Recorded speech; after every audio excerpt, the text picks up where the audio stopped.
안녕하세요. 올봄 디자인의 김 소장입니다. 제가 유튜브 영상에 직접 나오는 건 이번이 처음인데요. 앞으로도 종종 이렇게 영상을 만들어서 제가 현장에서 느꼈던 부분들, 유용한 인테리어 정보들, 이런 것들을 한번 이야기해 보도록 하겠습니다.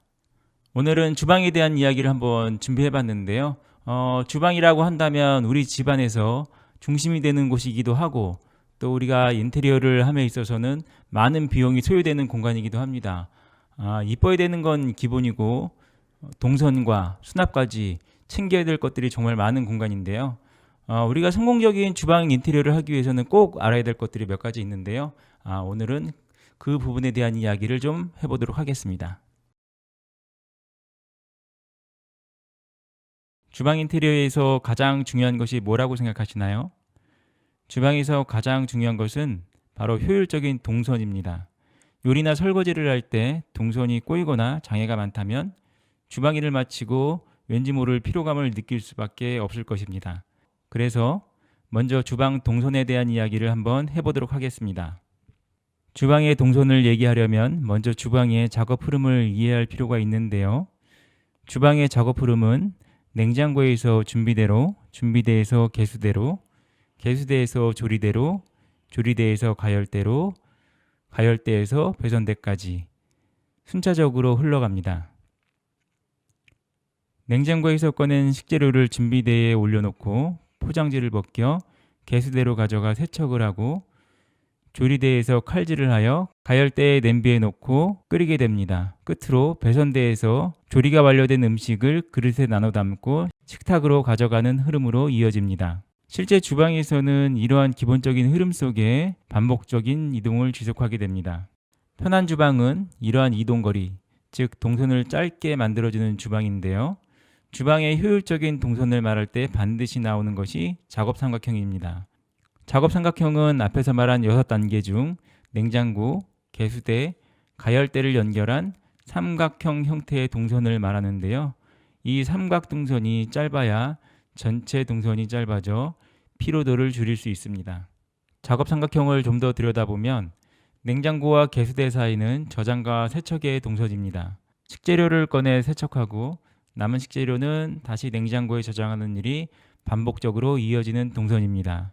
개수대와 조리대 사이는 세척과 조리의 동선입니다. 세척한 식재료를 칼로 썰어 냄비에 넣고 가열합니다. 때로는 익힌 식재료를 다시 세척하는 과정이 반복되는 동선입니다. 가열대와 냉장고 사이는 조리와 저장의 동선인데요. 조리 중 소스류나 세척이 필요 없는 식재료를 냄비에 넣거나 조리가 끝난 음식을 냉장고에 넣어 저장하는 동선입니다. 이렇듯 삼각동선은 주방의 핵심 동선이기 때문에 이 작업 삼각형을 짧게 해주는 것이 중요한데요. 면적이 같을 때 삼각형의 둘레의 길이가 가장 짧은 삼각형이 바로 정삼각형입니다. 가능하면 주방 레이아웃을 계획할 때 작업 삼각형이 정삼각형에 가까워지는 게 유리하다고 할 수 있겠습니다. 그럼 지금부터 형태별 주방의 레이아웃을 살펴보고 작업 삼각형이 어떻게 적용되었는지 보겠습니다. 일자형은 보시는 것처럼 하나의 벽에 면하고 있는 구조인데요. 삼각동선이 형성되어 있지 않음을 알 수 있습니다. 동선이 다소 길어질 수 있는 단점이 있지만 주방 설비를 한 곳에 모을 수 있고 작은 공간에도 적용할 수 있다는 장점이 있습니다. 보통 20평 미만의 작은 평수에서 많이 볼 수 있는 구조입니다. 기역자형은 두 개의 벽에 면하고 있는 구조인데요. 삼각형 동선이 형성된 모습을 볼 수 있습니다. 보통 20-30평대 주방에서 가장 흔하게 볼 수 있는 주방의 형태인데요. 좁은 공간에서도 효율적으로 사용할 수 있는 배치입니다. 디귿자형은 세 개의 벽에 면하거나 기역자형에서 카운터를 배치한 구조입니다. 대형 평수에서는 보시는 것처럼 작업삼각형을 정삼각형에 가깝게 배치할 수 있기 때문에 효율적인 동선을 구성할 수 있습니다. 그러나 좁은 공간에서는 작업대 간의 거리가 협소할 경우 작업의 효율성을 저해할 수 있고 두 곳에 데드 스페이스가 발생하는 것도 단점이라고 할 수 있습니다. 아일랜드형은 일자나 기역자 주방에서 별도의 작업대를 분리시킨 배치입니다. 전에는 대형 평수에서 많이 적용되었지만 대면형 주방이 인기를 끌면서 20, 30평대에서도 거실 공간으로 주방을 확장하여 아일랜드 형태의 주방을 바꾸는 경우가 많습니다. 이런 경우 주방 설비 공사를 추가로 해야 된다는 단점이 있겠죠. 여기까지 주방 레이아웃을 살펴보았습니다.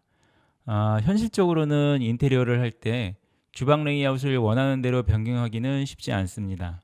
그 이유는 급수, 배수, 난방분배기 등 주방 설비들의 자리가 이미 정해져 있고, 이러한 설비까지 이동하여 주방 레이아웃을 변경하고자 한다면 비용이 많이 발생하기 때문입니다. 그래도 이런 내용을 알고 나에게 맞는 주방 설계를 해야 보다 성공적인 주방 인테리어를 할 수 있으리라 생각됩니다. 여기까지 주방의 레이아웃과 동선에 대해서 살펴보았는데요. 다음 시간에는 이어서 이러한 레이아웃을 뒷받침해주는 주방의 효율적인 수납, 어떤 것들이 있는지 한번 살펴보고요. 또 최근 들어 빌트인 가전이 점점 늘고 있는데 이러한 빌트인 가전 설치에 대한 이야기를 한번 해보도록 하겠습니다. 지금까지 시청해 주셔서 감사드립니다.